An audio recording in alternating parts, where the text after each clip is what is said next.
नमस्कार दोस्तों, आप सभी का एक बार फिर से स्वागत है। मेरा नाम है सूर्यांश और आप देख रहे हैं टेकाई सूर्यांश सोलर यूट्यूब चैनल। दोस्तों, अगर आपका जो बिजली के बिल की यूनिट का खर्चा है वो एक महीने में अप्रोक्सीमेटली 20 से 25 यूनिट तक का है, तो ऐसी कंडीशन में हमें कितने किलोवाट तक का सोलर सिस्टम लगाना चाहिए।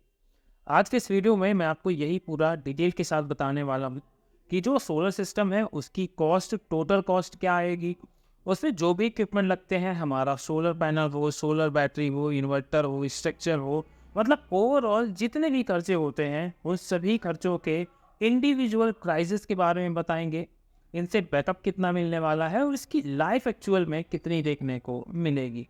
तो अगर आपका भी पर डे का यूनिट कंजप्शन 20 से 25 यूनिट तक है तो इस वीडियो को अंत तक जरूर देखिएगा। चैनल पर नए हैं तो दोस्तों सब्सक्राइब कर लीजिएगा, क्योंकि हमारे चैनल पर आपको सोलर से जुड़ी हुई हर एक इन्फॉर्मेशन पूरा डिटेल के साथ देखने को मिलती रहेगी।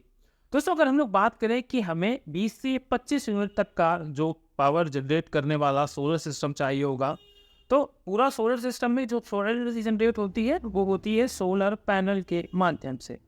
और आज 2023 के अंत में जो सबसे लेटेस्ट टेक्नोलॉजी चल रही है वो लेटेस्ट टेक्नोलॉजी हमें 4.5 से लेकर 6 यूनिट तक के बीच का पावर जनरेशन पर किलोवाट पर करके देती है। इसका मतलब ये हुआ कि अगर हमें 20 से 25 यूनिट चाहिए तो कम से कम एक 4 किलोवाट तक का पैनल का सेटअप लगाना होगा। बस पैनल का सेटअप ही नहीं कंप्लीट होगा, क्योंकि इसके साथ ही हमें उसी पावर लोड के अकॉर्डिंग एक इन्वर्टर भी चाहिए होगा। तो एक एक करके हर एक चीज़ के बारे में डिस्कस करते हैं। अगर पॉली पैनल की बात करें, जो पैनल की बहुत डिफरेंट कैटेगरियाँ आ गई हैं। पॉली हो गया है, मोनो पर पैनल हो गया है, हाफ कट हो गया है, half cut bifacial solar panel हो गया है। और 2023 के अंत में तो प्राइजेस है मोस्टली सभी सोलर पैनल्स के वो सेम ही है। अगर हम लोग थोड़ा पहले देखेंगे तो पॉली पैनल जहां हमें 30 से 32 रुपये मिलता था, वही half cut bifacial solar panel हमें 35 रुपये और 40 रुपये तक मिलता था। पर आज की डेट में ऑन एवरेज प्राइस अगर हम देखें तो 28 से 30 रुपए के बीच आपको ये सोलर पैनल हर जगह इजीली अवेलेबल देखने को मिल जाएंगे। तो अगर आपके यहाँ रूफ स्पेस है, ठीक ठाक रूफ स्पेस है, और आप अच्छी टेक्नोलॉजी के साथ भी जाना चाहते हैं जो आउटडेटेड ना हो लंबे समय तक, तो आज की डेट में आप half cut bifacial solar panel की तरफ जा सकते हैं। ये सोलर पैनल आपको 28 से 30 रुपये पर वाट के हिसाब से मिलेगा। और अगर आप 4 किलोवाट के सोलर पैनल लगाते हैं तो 5 यूनिट की ऑन एवरेज जनरेशन के साथ, जब एक अच्छा सनी डे होगा उस दिन में आपको करीब 5 यूनिट तक की जनरेशन इससे देखने को मिल जाएगी। तो 4 किलोवाट पैनल आपको 20 यूनिट तक की जो जनरेशन है वो करके ईजिली दे देंगे। ज़्यादा अच्छा मौसम है तो ये आपको 20 प्लस भी जाएंगे, और वेदर ख़राब है तो ये रिड्यूस होते हैं, क्योंकि सोलर पैनल सोलर एनर्जी से ही चलते हैं, सनलाइट से ही चलते हैं। तो एक ऑन एवरेज हमें 4 किलोवाट का सिस्टम 20 यूनिट तक का प्रोडक्शन दे देता है। और अगर प्राइस की बात करें तो प्राइस हमें 30,000 रुपये ऑन एवरेज अगर जोड़ते हैं तो 1,20,000 रुपये में हमारे सोलर पैनल लग जाएंगे। अब हमें 4 किलोवाट का सोलर सिस्टम तैयार कर रहे हैं, तो अब हमें उसको जो इन्वर्टर सेलेक्ट करना है वो लोड की नीड के अकॉर्डिंग सेलेक्ट करना है। क्योंकि जब तक हमें जितना लोड चलाना होगा, अगर उतनी कैपेसिटी का हम इन्वर्टर नहीं लेंगे तो कहीं ना कहीं हमारा वो इन्वर्टर नहीं कर पाएगा। 99% जो सिस्टम्स इंस्टॉल होते हैं वो सभी सिस्टम के अंदर अगर आप 4 किलोवाट तक का सोलर पैनल लगा रहे हैं तो वहाँ पर आपको 5 kVA तक का एक इन्वर्टर की नीड पड़ती है। और वो 5 kVA का इन्वर्टर हमारा 3500 वाट तक का जो लोड है उसको ईजिली रन करा लेता है।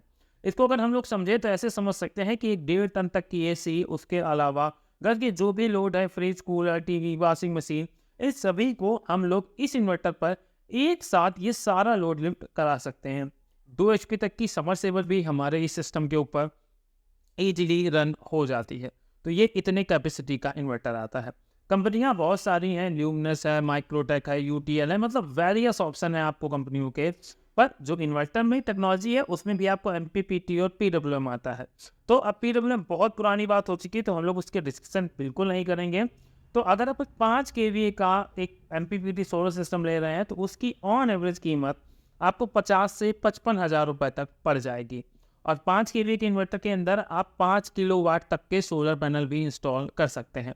और यहाँ पर हम लोग 4 किलोवाट यूनिट के अकॉर्डिंग कैलकुलेट कर रहे हैं, तो उस 5 kVA के ऊपर 4 किलोवाट तक का पैनल स्पेसिफिक रहने वाला है। इन दोनों खर्चों के बाद अब हमें ज़रूरत पड़ेगी तीसरे मोस्ट इंपॉर्टेंट खर्चे की जिसको हमने बैटरी स्टोरेज के लिए सिलेक्ट करनी है। अगर हमें रात में ज़्यादा बैकअप चाहिए तो रात में ज़्यादा बैकअप के लिए हमारे पास कई सारे ऑप्शन होते हैं, जैसे 100 एज हो गया, 120 हो गया, 150 हो गया। तो अगर कम स्टोरेज चाहिए तो कम एज के हम लोग बैटरी इस पर इंस्टॉल कर लेंगे। 99.99% ऐसे इन्वर्टर्स हैं जो आपके 5 kVA के हैं, तो वो सभी 48 वोल्ट के होने वाले हैं। इसका मतलब अगर आप 100 एज तक की बैटरी लगा रहे हैं तो आपको 400 एज तक की बैटरियाँ इस पर इंस्टॉल करनी पड़ेंगी। अगर कम बैकअप चाहिए, अगर ज़्यादा चाहिए तो आप 200 एज तक की बैटरी की तरफ भी जा सकते हैं।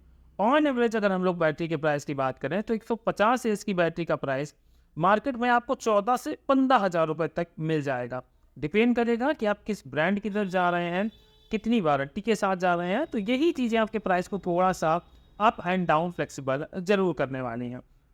तो अगर हम 15,000 के हिसाब से भी जोड़ते हैं तो दोस्तों ये 60,000 रुपये की हमारी 4 बैटरियां हो जाएंगी। तो अब इनका अगर हम लोग पूरा कैलकुलेशन निकालते हैं तो 1,20,000 का हमारा पैनल हो गया था, 50,000 रुपये का हमारा इन्वर्टर हो गया था जो कि 1,70,000 रुपये हो गया, और 60,000 की हमारी बैटरी हो गई थी जो कि 2,30,000 रुपये तक का अभी तक का अमाउंट बना है।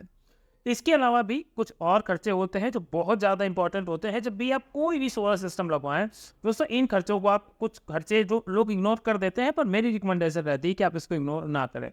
सबसे पहला, आप लाइटिंग रजिस्टर अपने 3 से 4 किलोवाट तक का, 5 किलोवाट तक का अगर पैनल लगा रहे हैं तो 100% वहाँ पर लाइटिंग रजिस्टर लगवाएं। उसके साथ ही अर्थिंग जरूर करवाएं। आपको 5 से 10,000 रुपये खर्च जरूर पड़ेगा, पर अगर आप एक बार अर्थिंग करवा लेंगे तो आपको काफ़ी ज़्यादा प्रोटेक्शन मिल जाएगा। आकाशीय बिजली से हो गया, करंट लगने के हो गए, ये सारी चीज़ें आपको कहीं ना कहीं अर्थिंग आपको सेव कर देगी। इसके अलावा एक और खर्चा होता है जो काफ़ी बड़ा होता है, वो है हमारा स्ट्रक्चर का खर्चा। इस स्ट्रक्चर में हम जीआई के स्ट्रक्चर की तरफ भी चले जाते हैं, मतलब जिसे ग्लैवनाइज्ड आयरन कहते हैं, या हम लोग आयरन के स्ट्रक्चर की तरफ जा सकते हैं। दोनों स्ट्रक्चर अनबिलीवेबल होते हैं, मजबूत होते हैं, कोई प्रॉब्लम नहीं होती। पर जब आयरन का स्ट्रक्चर हम लोग लगाते हैं तो उसमें हमें थोड़ा सा पेंट करना पड़ता है। अगर एक बार उसमें हमने पेंट की कोटिंग कर दी तो उसके बाद वो भी एज जीआई स्ट्रक्चर की तरीके ही हमारे लॉन्ग ड्यूरेबल हो जाता है। स्ट्रक्चर अगर हम लोग आयरन की तरफ जाएंगे तो 4 किलोवाट का पैनल लगाने के लिए आप लोग 3,000 रुपये पर किलोवाट पैनल के हिसाब से स्ट्रक्चर जोड़ सकते हैं, जिसमें आपका मजबूत एंगल होंगे 1.5 इंच के या 2 इंच के एंगल तक जा सकते हैं।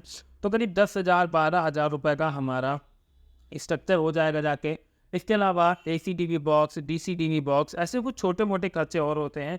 तो अगर हम ओवरऑल सभी खर्चों को जोड़ लें तो करीब 20 से 25,000 रुपये तक हमें अपने सिस्टम में और इंस्टॉल करना पड़ता है, इन्वेस्ट करना पड़ता है। तो ओवरऑल जो बजट हमारा तैयार होता है वो तैयार होता है करीब 2.5 लाख रुपए तक का बजट। 2.5 लाख का बजट लगाने के बाद अब आपने जो सोलर पैनल लगाए थे, उन सोलर पैनल आप 25-30 साल तक आपको सोलर पैनल से एक अच्छी खासी आउटपुट देखने को मिलता रहेगा, क्योंकि कंपनियां भी अपने सोलर पैनल्स पर एक लंबी और ह्यूज वारंटी आपको असर करती हैं। पर जो आपको रेगुलर वे में खर्चा करना है, regular way in the sense हमारा ये हुआ कि अगर आपको बैटरी बैंक है, आपका लिथियम बैटरी की जगह आपकी डार्क ट्यूबुलर बैटरी लगी है, तो जिसकी लाइफ 5 से 6 साल होती है, तो आपको हर 5 से 6 साल के बाद अपनी उन बैटरियों को रिप्लेस करना पड़ता है। बट जब एक बार हम लोग इन्वेस्ट करते हैं तो उसके बाद जब हम लोग नेक्स्ट टाइम अपनी बैटरी चेंज करते हैं तो हमें करीब जो टोटल कीमत होती है बैटरी की, उसका 30 से 35% तक हमें रिटर्न मिल जाता है। तो अगर हमने पहली बार 60,000 रुपये अपनी बैटरी में लगाया है तो अगली बार हमें मात्र 35 से 40,000 रुपये लगाना है और हमारा फिर से वही सिस्टम पूरा न्यू और रिन्यू हो जाने वाला है। इन्वर्टर चलते हैं तो लंबे चलते हैं, कभी कभार फॉल्ट आने पर ख़राब हो जाते हैं तो वो रिपेयरिंग चार्ज होते रहते हैं, पर वो नॉमिनल चार्ज के साथ चीज़ें चलती रहती हैं। तो अगर आपका 20 यूनिट तक का कंजप्शन है तो डेफिनेटली आपके लिए 4 किलोवाट का सोलर पैनल, 5 kVA तक का आपका सोलर इन्वर्टर, और लोड के अकॉर्डिंग 100 AH तक की अगर कम लोड चलाना है, ज़्यादा चलाना है तो 200 AH तक की बैटरी, इसके साथ अर्थिंग स्ट्रक्चर, इस सब का ओवरऑल का जो खर्चा है वो मैंने आप सभी लोगों को पूरा डिटेल के साथ बताया। पर अगर अब भी आपका कोई सवाल रह जाता है, कोई क्वेश्चन रह जाता है, तो आप हमसे कमेंट के माध्यम से पूछ सकते हैं। आपके हर एक सवाल का जवाब मैं पर्सनली आपके हर एक कमेंट के रिप्लाई में ज़रूर देता हूँ, जिससे आपका जो भी कन्फ्यूजन है वो सारे कन्फ्यूजन सॉर्ट आउट हो सकें और आप अपने लिए एक बेस्ट से बेस्ट प्रोडक्ट सेलेक्ट कर सकें। तो इसी के साथ करते हैं आज के इस वीडियो को समाप्त। अगर आपको वीडियो पसंद आया था तो दोस्तों लाइक कर दीजिएगा, चैनल पर नए थे तो सब्सक्राइब कर दीजिएगा। मिलते हैं नेक्स्ट वीडियो में किसी नई अपडेट के साथ।